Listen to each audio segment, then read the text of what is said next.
Estará ministrando a palavra do Senhor, presbítero Clésio, ora apresentando junto com toda a igreja. Fique de pé por um instante.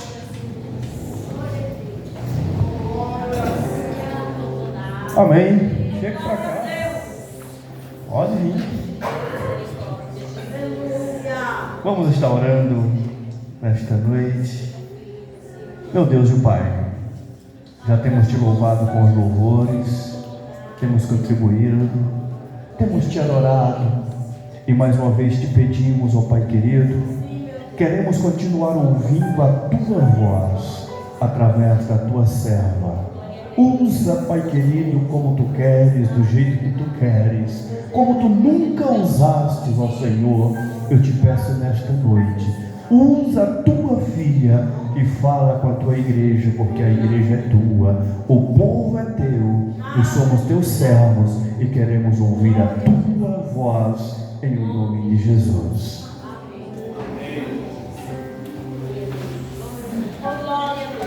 Salve a todos com a paz do Senhor. Amém. Vamos abrir as nossas Bíblias no livro de Gênesis, capítulo 37.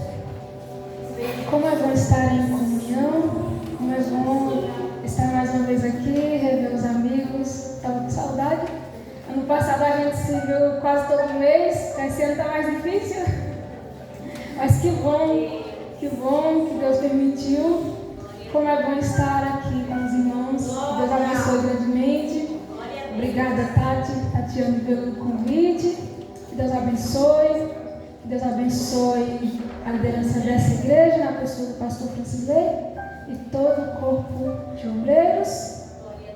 E assim seja também para com toda a igreja. Glória a Deus. Gênesis, capítulo 37. Até o versículo 11.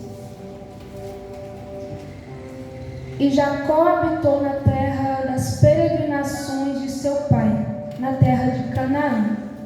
Estas são as gerações de Jacó.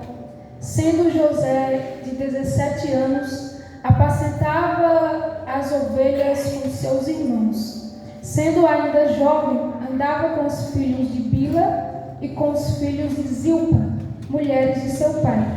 E José trazia más notícias deles a seu pai. E Israel amava a José mais do que a todos os seus filhos, porque era filho da sua velhice. E fez-lhe uma túnica de várias cores.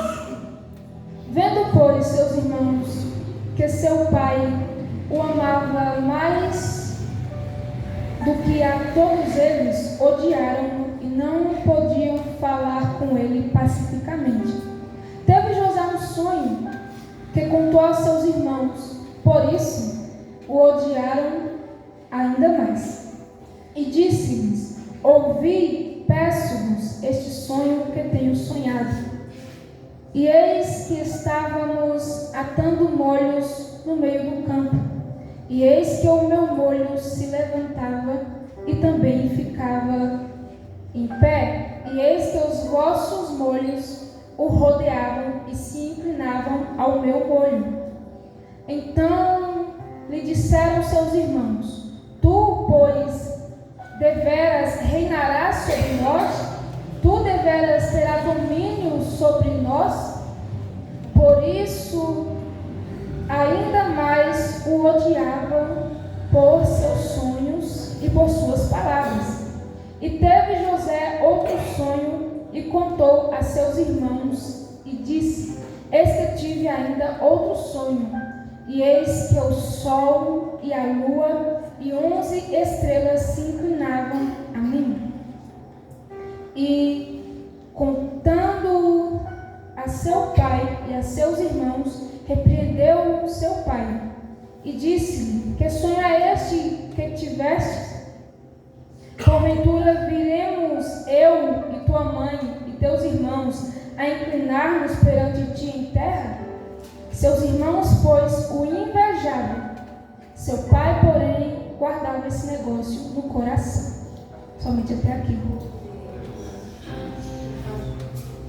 Nessa noite, irmãos, quero trazer aqui algumas lições que nós podemos aprender com 3 tipos de pessoas. A primeira delas sendo José, depois Jacó, depois os irmãos de José.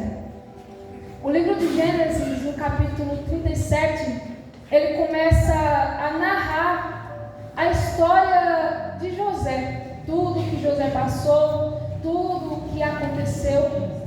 E o livro de Gênesis, no capítulo 37, ele começa mostrando qualidades de José. No versículo de número 2, José é um jovem de 17 anos, muito zeloso, trabalhador, já trabalhava ali apacentando junto com seus irmãos.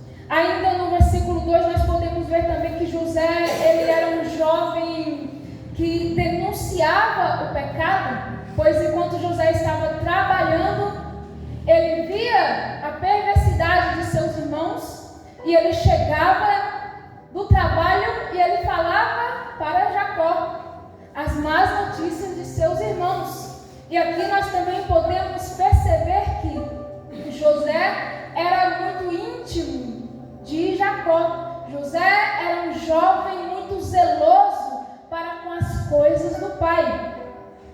E por isso, a Bíblia ela vai dizer, no versículo de número 3, que Jacó, que Israel amava mais a José do que todos os outros. Jacó ele tinha ali uma predileção, uma preferência por seu filho José, porque José ele era mais zeloso, José ele era idôneo, José ele era honesto, porque José ele zelava pelas coisas de Jacó e porque José era alguém de confiança de Jacó.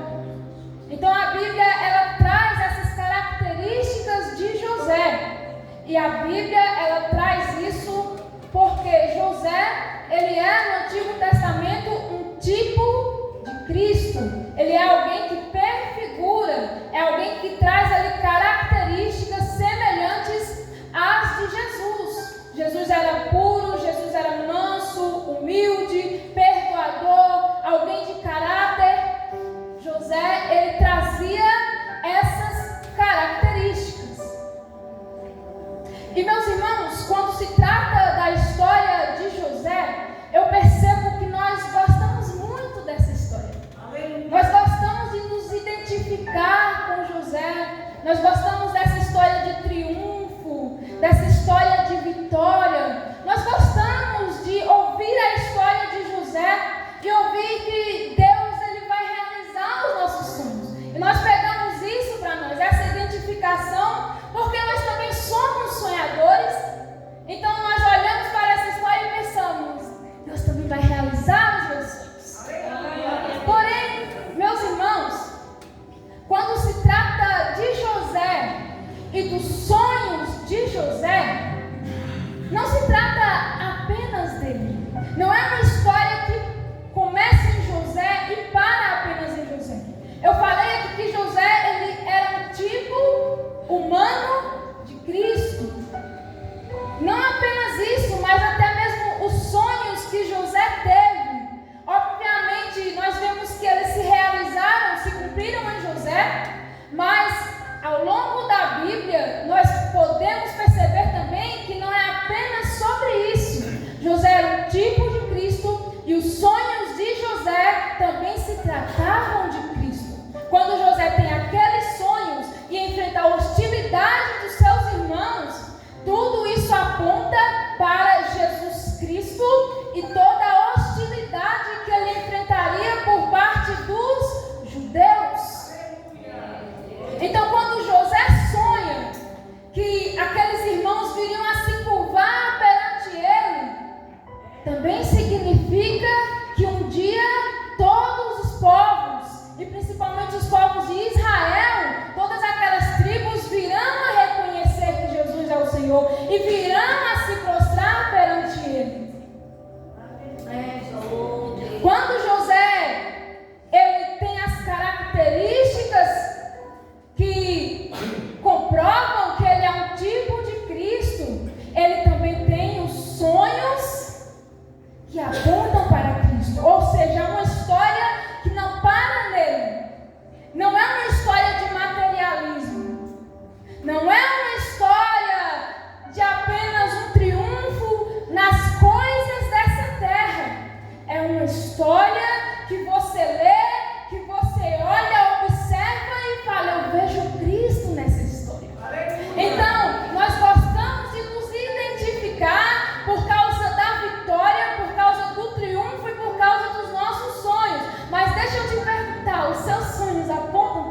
Essa história, meus irmãos, ela apresenta 3 tipos de pessoa.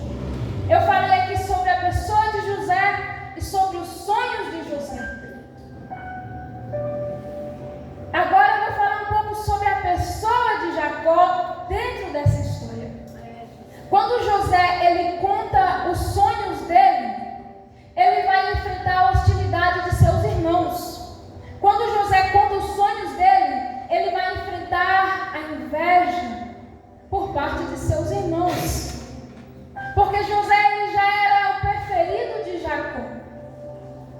Jacó ele via um potencial em José. Jacó sabia que Rúben, o filho mais velho, não poderia ser o primogênito, mesmo sendo o mais velho. Porque Rúben já havia perdido esse direito quando se deitou com uma das concubinas de Jacó, lá em Gênesis 35. Então ele olha para José, ele olha para a conduta de José e ele vê algo de diferente. Ele sabe que José tem algo de diferente, que José não é como os demais. José vai trabalhar com os irmãos dele, ele vê os irmãos dele fazendo algo errado, mas ele não se mistura. Ele volta e vai contar para o pai.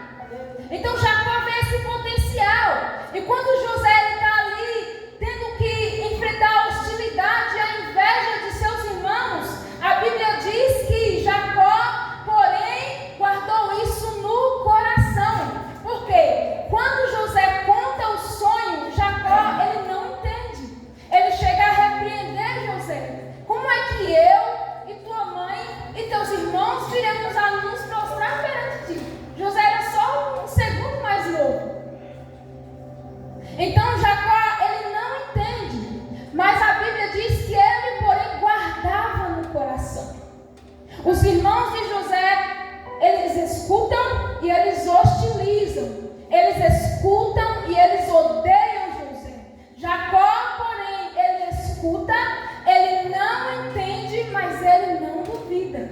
Ele escuta, não entende, mas ele guarda. Ele se pergunta o que viria a ser o significado desses sonhos.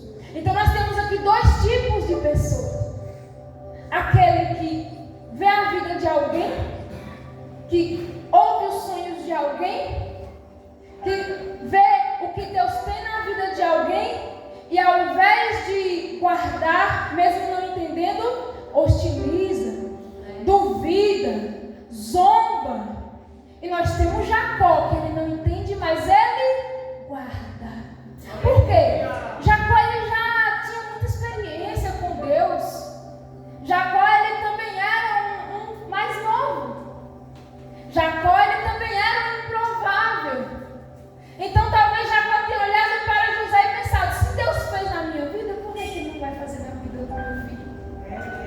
Eu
queremos nos identificar e queremos que Deus realize os nossos sonhos conforme Ele realizou os de José. Mas às vezes as nossas atitudes se assemelham às atitudes dos irmãos de José. José, ele era um rapaz puro. José, ele era excelente em tudo o que ele fazia. José, ele era inteligente, era temente a Deus, zeloso. Muitas vezes nós olhamos para essa figura e queremos que Deus faça nas nossas vidas, porém as nossas atitudes são de pessoas invejosas, como os irmãos de José, de pessoas hostis, como os irmãos de José. Se nós formos observar, a Bíblia estabelece um paralelo entre José e seus irmãos. Por exemplo, lá em Gênesis 34, dos versículos 25 a 31, e em Gênesis 49, dos 5 ao 7, nós vamos ter informações a respeito de Simeão e Levi. E ali nós podemos ver que Simeão e Levi eram homens violentos, eram homens perversos, homens que não dominavam e não controlaram a sua própria ira e acabaram cometendo um massacre terrível na cidade de Siquém, pelas costas de seu pai Jacó. Se nós continuarmos observando em Gênesis 35, no versículo 22, e em Gênesis 49, no versículo 4, nós temos a pessoa de Rúben, que quando Jacó ele chega em Betel e passa-se um tempo, a Bíblia diz que Rúben ele se deitou. E lá em Gênesis 49 nós temos mais informações. Ele se deitou na cama do próprio pai com uma das concubinas do próprio pai. Por isso Jacó ele olha para Judá e fala: você tinha o potencial. Está lá em Gênesis 49. Porém você perdeu tudo isso porque você é inconstante como a água. Você profanou o meu próprio leito. E continuando, nós temos também a pessoa de Judá.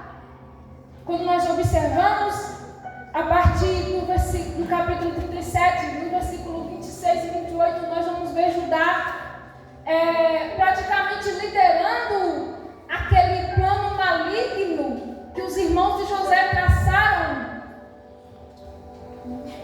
para tentar contra a vida de José. Nós vamos ver que Judá ele era tão perverso a ponto de vender o próprio irmão, a ponto de tirar proveito da fragilidade do próprio irmão. Nós vamos ver também em Gênesis 38 que Judá ele se mostra profano, ele se mostra adúltero quando ele se prostitui com sua própria nora, com Tamar.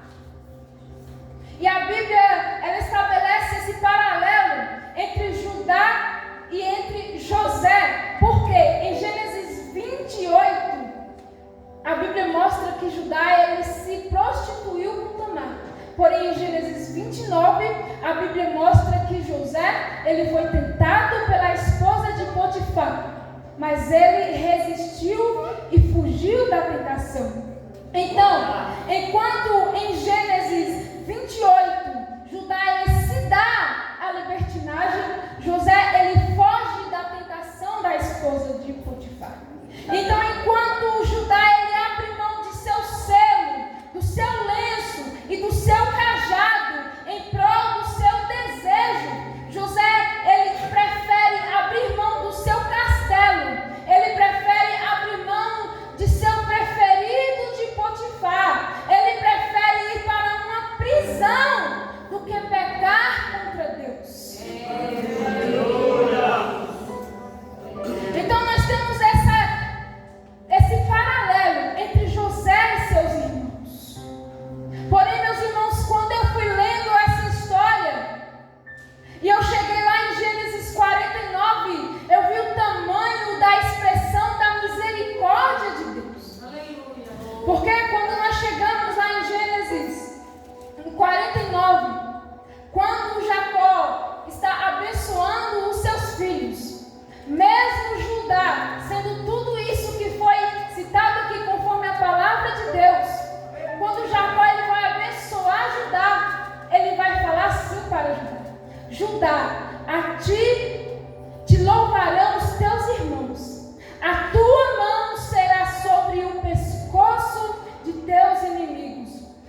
seus pés, até que venha Silom. E a ele se congregarão os povos. Ele amarrará o seu jumentinho à vide, e o filho da jumenta a ceba mais excelente. Ele lavará a sua roupa no vinho e a sua capa em sangue de uvas. Os seus olhos serão vermelhos de vinho e os dentes brancos de leite. Deixa eu fazer uma pergunta para os irmãos. Quem é o rei de Judá? Eu queria a resposta dos irmãos. Deixa eu tentar de novo. Quem é o rei de Judá? Jesus. Quem é o leão de Judá? Jesus. Quem é o legislador? Jesus. Quem é aquele que congregará todos os povos? Jesus. Então, nesse momento em que Jacó está abençoando os seus filhos, nós podemos ver que Deus escolhe Judá para dar continuidade à linhagem messiânica até que venha Jesus.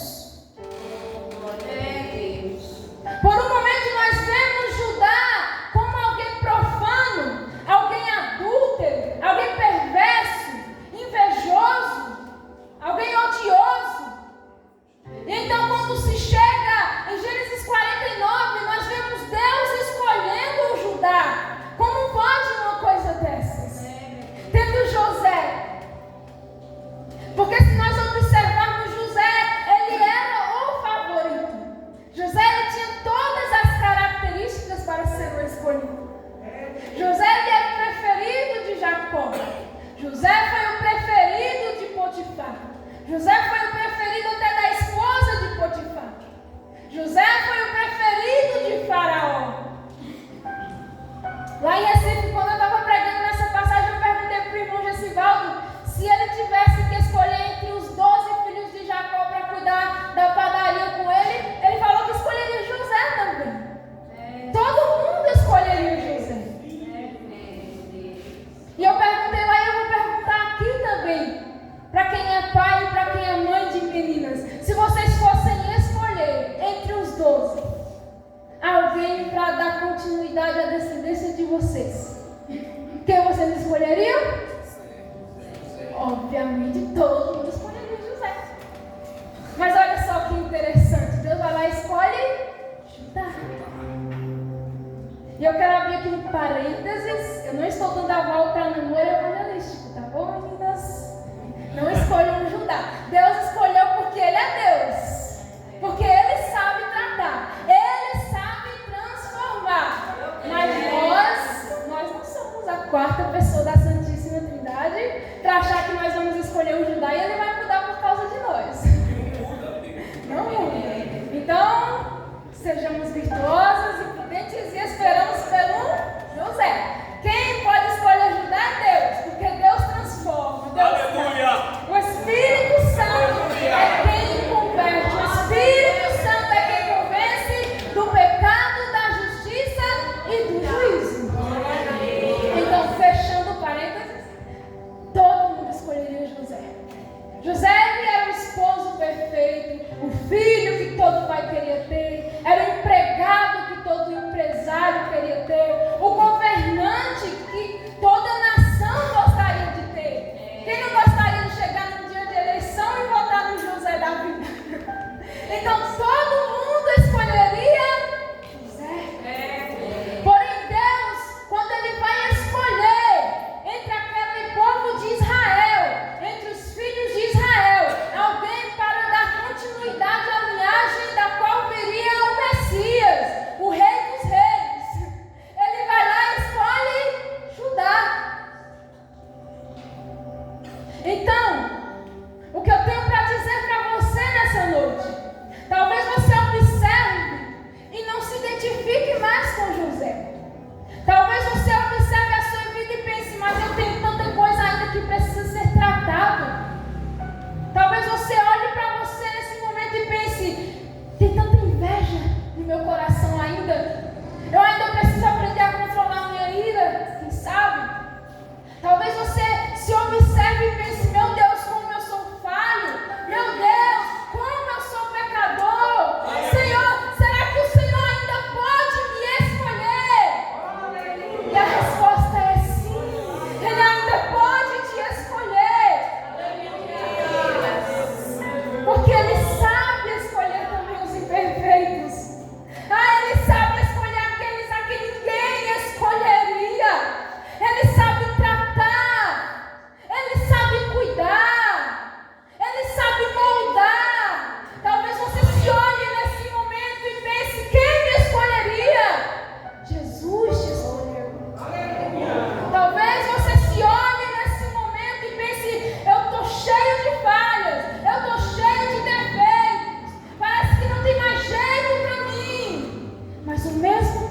tratou Judá naquele tempo, o mesmo Deus que tratou o caráter de Judá, o mesmo Deus que escolheu Judá, que corrigiu e que moldou, Ele está aqui nessa noite. Ele ainda pode te escolher, Ele ainda pode te tratar, Ele ainda pode te usar, Ele ainda pode te moldar, Ele ainda pode fazer.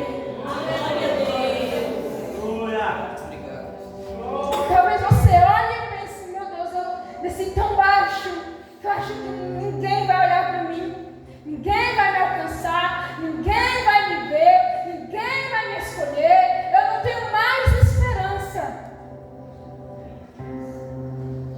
Mas agora eu quero que você imagine uma coisa. Imagine se o salmista Davi, o rei Davi, ele estivesse aqui nessa noite.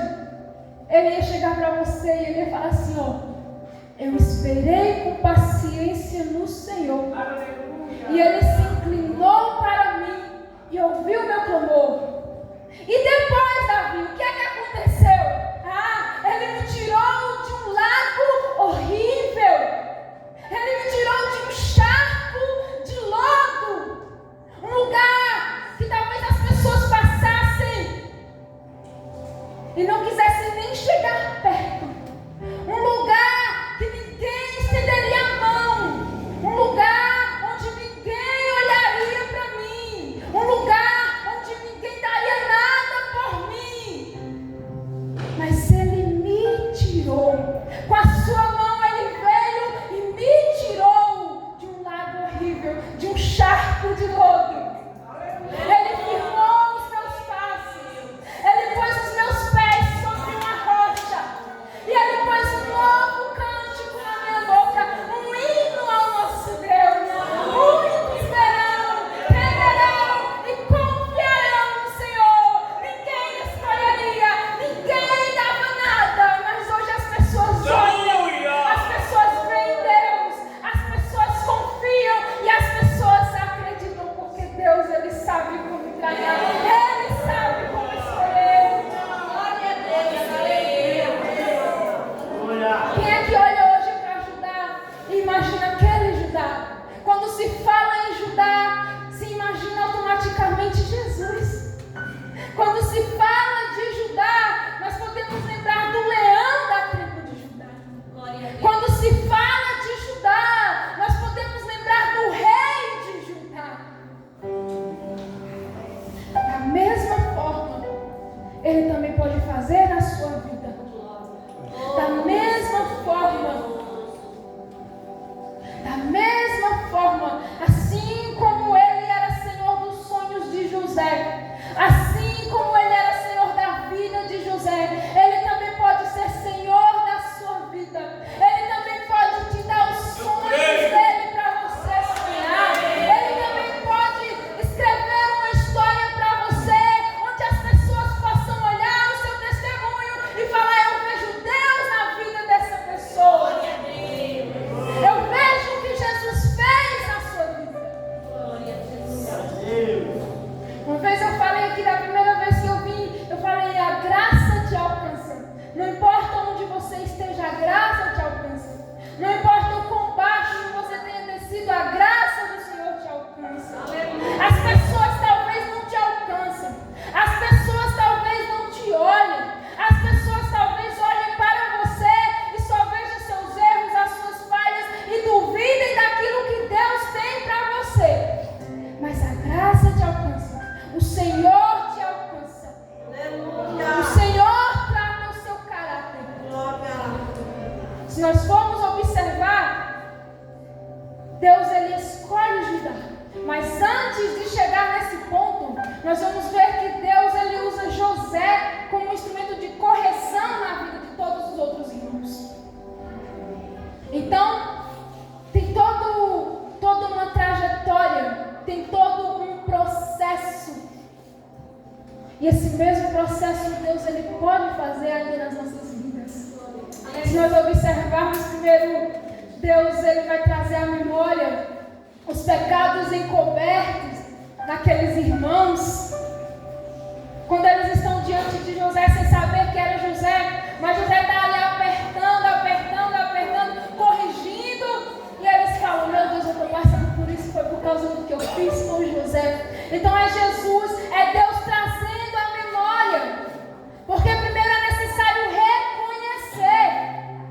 Primeiro é necessário nós admitirmos os nossos falhas, os nossos erros, os nossos pecados. Então Deus, Ele faz isso. E quando nós vamos observar,